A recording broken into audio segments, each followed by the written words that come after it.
China has the highest female suicide rate of any country in the world. According to statistic quoted by the State Department, 590 women a day kill themselves in China, and countless more try. In the Chinese countryside, 3 times the number of women as men and their lives.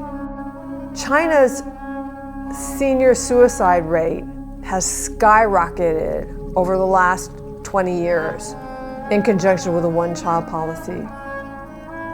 In fact, it has increased 500% over the last 20 years. To the extent that in some areas of China, suicide is the expected way to die. It's become normalized. In some areas of China, committing suicide is almost considered an honorable way to go. Why would it be that because of the one-child policy, senior suicide is skyrocketing? It's because the one-child policy has completely decimated the family structure in China. So in the case of widows, lots of times their husbands have gotten sick with illnesses that are very expensive, cancer, heart disease, and the family has gone and borrowed all the money that they can to try to treat the husband's illness, and then the husband died anyway. So the woman is left alone, and she's also abandoned by her own child or her own children. So there's a population of widows in China that are utterly destitute and completely lonely. They feel that nobody in the world cares for them, and they don't have resources. One of the widows that we're supporting, a couple days a week, she would eat only salt because she had no money to buy food. And she bought herself a rope to hang herself with someday when life got too tough. Another one of the widows that we're supporting, when her husband got sick, their daughter-in-law yelled at them saying, "Why don't you just die?"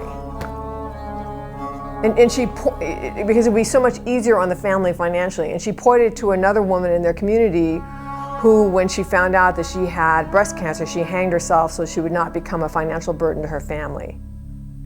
Just imagine what these women have lived through. Some of them are in their 60s, 70s, 80s, and even 90s. One of the widows that we're supporting actually had her feet bound. No one in their lives has ever come to them and said, "We want to help you because you're a human being and you have dignity and you have value and you deserve to know that somebody somewhere cares about you and you deserve to be able to eat every day." So we have a network of field workers inside of China.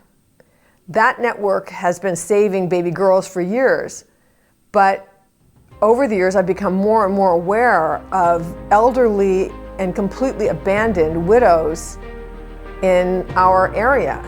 So the same network that's saving girls is also saving these abandoned widows. And we go to their doors and we say to them, "We understand that you need help, and so we're here to help you."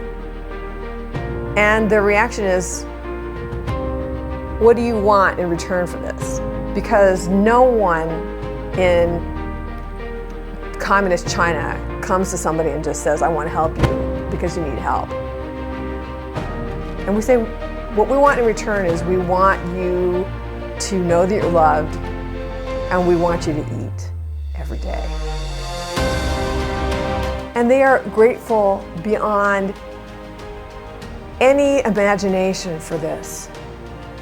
The reaction for so many of them is, "My own family has abandoned me, and yet people from the other side of the world are coming to my door to let me know that I'm loved and then make sure that I can eat."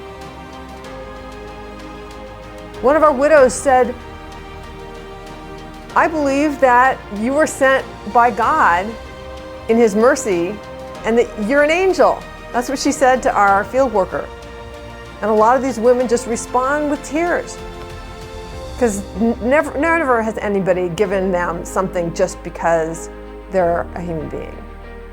It's incredible that we're able to do this. As far as I know, we're the only organization in the world that has a network on the ground inside of China that is actually able to reach these abandoned widows. And it's an incredible privilege to know that we can actually help them, that we can go to their door and extend mercy and grace and financial support. It doesn't take much to make an incredible difference to somebody in the latter years of her life. And we're only in one small area of China. All the widows of China deserve compassion and care. And not only that, but there are problems with widows in India, there are problems with widows in Africa. I mean, I would love to be able to save widows all over the world. So I would invite you to join me in having an incredibly great impact on widows in China and hopefully in the rest of the world as well.